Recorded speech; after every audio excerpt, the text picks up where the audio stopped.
Let me ask you, did you speak to your client right after the verdict? What was his reaction in the moment? I think just an overwhelming sense of relief.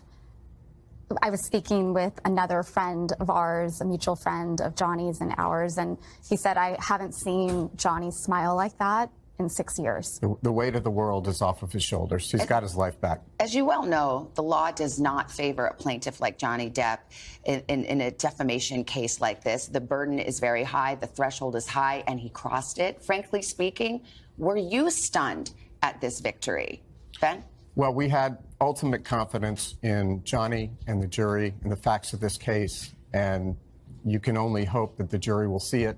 And in this case, they did, and the verdict was overwhelmingly in his favor. I should mention the jury did find Mr. Depp responsible for defamation for one of the statements made by his lawyer. It accused her essentially of staging a scene in furtherance of an hoax. How do you square that finding with the rest of the verdict, Camille? I think it's just the verdict is overwhelmingly positive for Johnny, and it was unanimous. There were 7 people that decided he was defamed.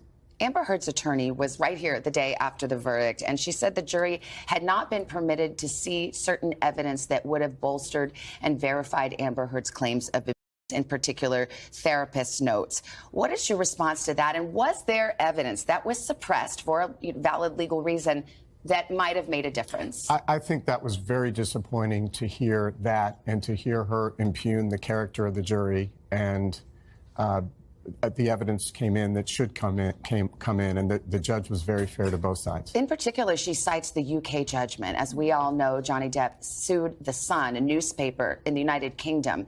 He lost that case, the judge finding that claims by the newspaper that he was a wife were substantially true.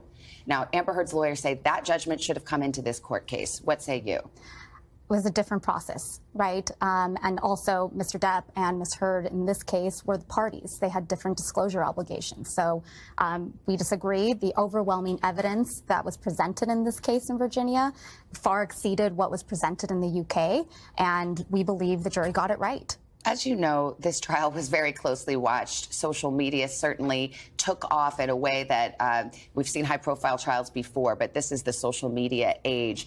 Do you believe the jurors saw any of that, were swayed by any of that?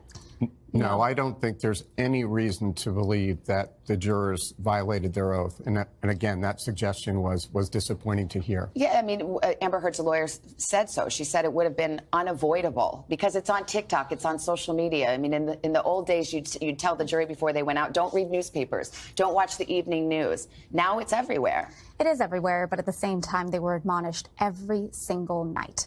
And they had a tremendous amount of respect, I think, for the court and the process, and they were doing the best that they could.